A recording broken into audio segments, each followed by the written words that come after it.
सांबा और कठुआ जिले के सीमांत क्षेत्रों में फिलहाल कोई ड्रोन देखे जाने की सूचना नहीं है। स्थिति शांत और पूरी तरह से नियंत्रण में है। इससे पहले यह खबर आई थी कि इन इलाकों में ड्रोन देखे गए थे और कुछ जगहों पर लोगों ने एहतियातन स्वैच्छिक ब्लैकआउट किया। वहीं जम्मू शहर में पुलिस ने लाइटें बंद करवा दी।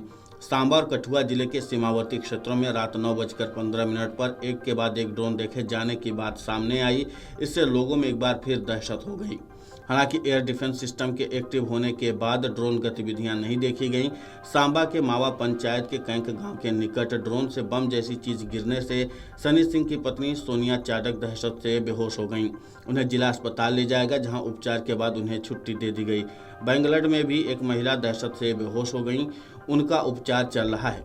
खबर है कि कठुआ जिले के सैन्य व सीमावर्ती इलाकों में भी ड्रोन देखे गए। जम्मू संभाग के राजौरी, कठुआ, सांबा, जम्मू सहित अन्य जिलों में लोगों ने एहतियातन ब्लैकआउट किया। रक्षा सूत्रों के अनुसार सांबा में कुछ संदिग्ध ड्रोन देखे गए, उन्हें नष्ट कर दिया गया।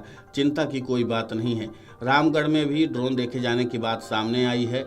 बताया जा रहा है कि ड्रोन पर फायरिंग करने के बाद वो पाकिस्तान की तरफ लौट गया। इससे इसके स्पाई ड्रोन होने का शक है। फिलहाल स्थिति शांत और पूरी तरह से नियंत्रण में है।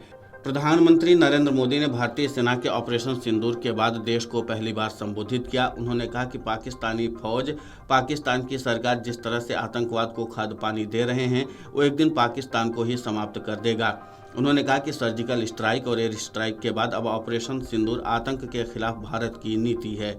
ऑपरेशन सिंदूर ने आतंकवाद के खिलाफ लड़ाई में एक नई लकीर खींच दी है, एक नया पैमाना, एक न्यू नॉर्मल तय कर दिया है। दहशतगर्दों को कड़ी चेतावनी देते हुए प्रधानमंत्री नरेंद्र मोदी ने कहा, मैं फिर दोहरा रहा हूं कि हमने पाकिस्तान के आतंकी और सैन्य ठिकानों पर अपनी जवाबी कार्रवाई को अभी सिर्फ स्थगित किया है। पाकिस्तान दुनिया भर में तनाव कम करने के लिए गुहार लगा रहा था और बुरी तरह से पिटने के बाद इसी मजबूरी में 10 मई की दोपहर को पाकिस्तानी सेना ने हमारे डीजीएमओ से संपर्क किया। तब तक हम आतंकवाद के इंफ्रास्ट्रक्चर को बड़े पैमाने पर तबाह कर चुके थे। आतंकियों को मौत के घाट उतार दिया गया था। पाकिस्तान के सीने में बसाए गए आतंक के अड्डों को हमने खंडहर बना दिया था। प्रधानमंत्री मोदी ने कहा कि मैं सबसे पहले भारत की पराक्रमी सेनाओं, सशस्त्र बलों, हमारी खुफिया एजेंसियों, हमारे वैज्ञानिकों को हर भारतवासी की तरफ से सैल्यूट करता हूं। हमारे वीर सैनिकों ने ऑपरेशन सिंदूर के लक्ष्यों को प्राप्ति के लिए असीम शौर्य का प्रदर्शन किया। उन्होंने कहा कि भारत की सेनाओं ने पाकिस्तान में आतंक के ठिकानों और उनके ट्रेनिंग सेंटर्स पर सटीक प्रहार किया। आतंकियों ने सपने में भी नहीं सोचा था कि भारत इतना बड़ा फैसला ले सकता है। लेकिन जब देश एकजुट होता है, नेशन फर्स्ट की भावना से भरा होता है, राष्ट्र सर्वोपरि होता है, तो फौलादी फैसले लिए जाते हैं और परिणाम लाकर दिखाए जाते हैं। प्रधानमंत्री ने कहा कि दुनिया ने देखा कि कैसे पाकिस्तान के ड्रोन्स, पाकिस्तान की मिसाइलें भारत के सामने तिनके की तरह बिखर गईं। भारत के सशक्त एयर डिफेंस सिस्टम ने उन्हें आसमान में ही नष्ट कर दिया। पाकिस्तान की तैयारी सीमा पर वार की थी, लेकिन भारत ने पाकिस्तान के सीने पर वार कर दिया।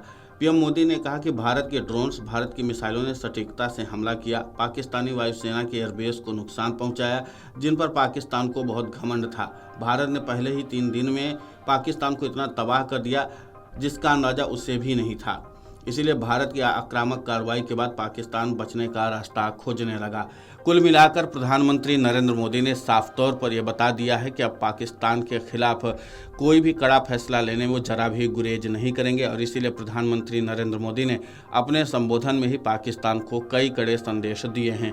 अब देखना ही होगा कि जिस तरीके से प्रधानमंत्री नरेंद्र मोदी ने पाकिस्तान को कड़े संदेश दिए हैं और उसके बाद भी पाकिस्तान अपनी हरकतों से बाज नहीं आ रहा है और लगातार ड्रोन के जरिए भारत पर हमले की साजिश रच रहा है, उसके बाद अब क्या प्रधानमंत्री नरेंद्र मोदी कोई और बड़ी कार्रवाई करने के लिए तैयार होंगे या नहीं। वीडियो डेस्क अमरउजाला.com। अगर आप ये वीडियो YouTube पर देख रहे हैं तो हमारे चैनल को सब्सक्राइब कर बेल आइकन दबाएं और Facebook पर देख रहे हैं तो हमारे पेज को लाइक करें।